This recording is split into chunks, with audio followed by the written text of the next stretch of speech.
Can you say lawsuit? The CasaSur Palermo Hotel should be getting their lawyers in order. It would appear that they made a decision that may have led directly to Liam Payne's tragic fall.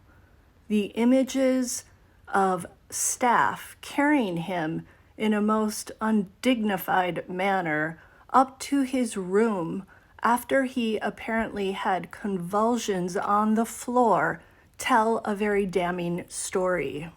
The staff apparently dragged him up to his third floor suite, put him in there, closed the door, and had staff guarding the door so that Liam maybe didn't feel that he could leave via the door. In the images where they're carrying him up to his room, you can see that he's not carrying his satchel and he's not wearing his black baseball cap. However, apparently when his body was found, he was found with the cap and with the satchel, which would make it appear that he was planning to leave. And the question is, did he try to get out by climbing over the glass balcony? And is that how he fell?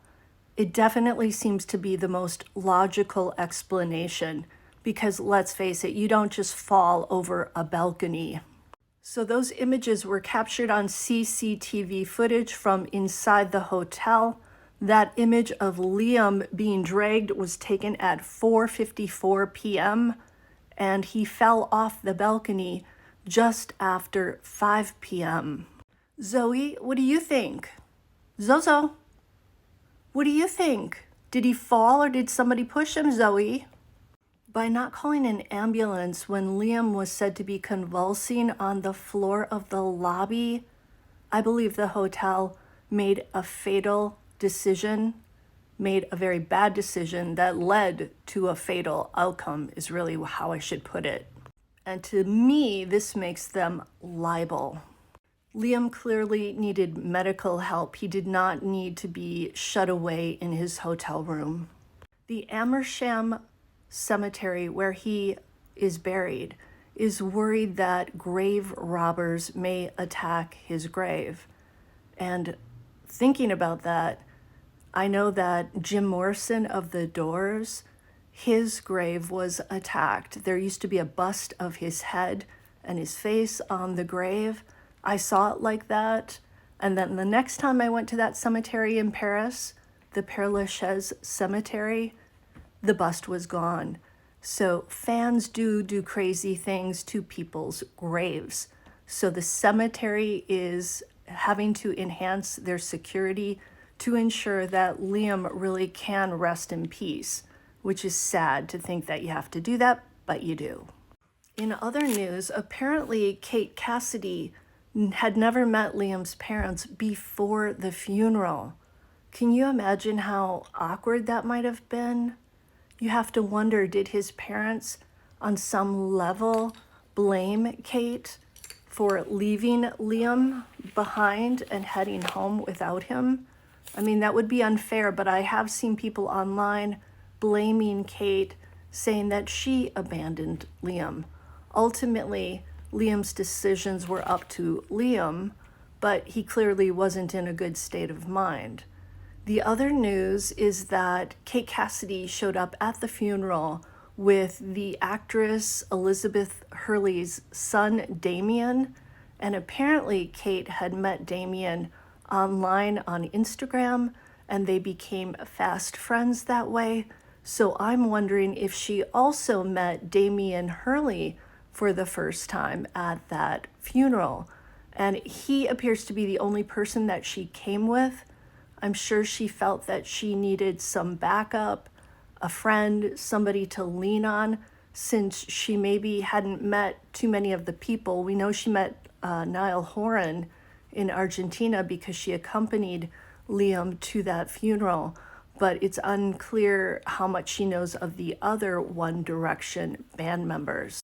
In other Kate Cassidy news, a friend of hers spoke to the New York Post, and that friend is saying that the image of Liam being dragged through the hotel by those three men has left her sobbing, and feeling even worse, thinking maybe if she'd stayed, she could have helped him avoid his tragic death. The friend told the New York Post, quote, "Whenever it seems it can't get more painful for Kate, it gets even more painful. He could have been saved. He could have been helped. It's devastating and infuriating," end quote. So the new footage has been devastating to Kate Cassidy. If it's upsetting her, then you know it's got to be upsetting his parents and his two sisters, as well as Cheryl Cole, Cheryl Tweedy, the mother of his son, Bear. So apparently that image from the CCTV footage is among more than 800 hours of video, both in and near that hotel. And investigators are combing through all of this CCTV footage. The Post is reporting that dozens of people, including people from the hotel staff, family members, friends, medical professionals, and biochemists and psychiatrists have all been interviewed. And the Argentinian police are still trying to figure out what exactly went down during the last few days of Liam Payne's life. The Post is reporting that the detectives believe that Liam partied with the two escorts, and then after that went on a drug-fueled bender that culminated in his fall. The escorts apparently left the hotel after having a dispute over money.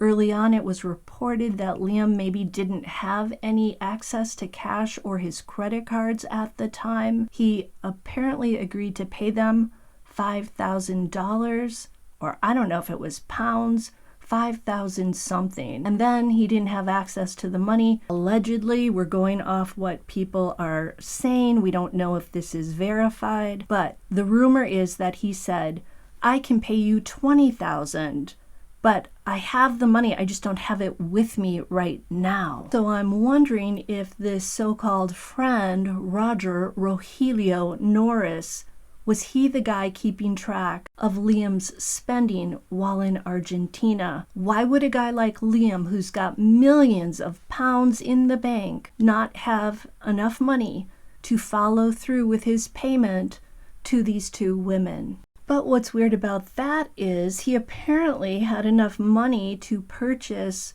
what I heard another creator describe as the devil's dandruff. And I like that. I've been calling it the big C. How was he able to buy that, allegedly, but not pay for these women? That's all for now, and I'll see you next time on Bed Crime Stories. Hey, smash that like button.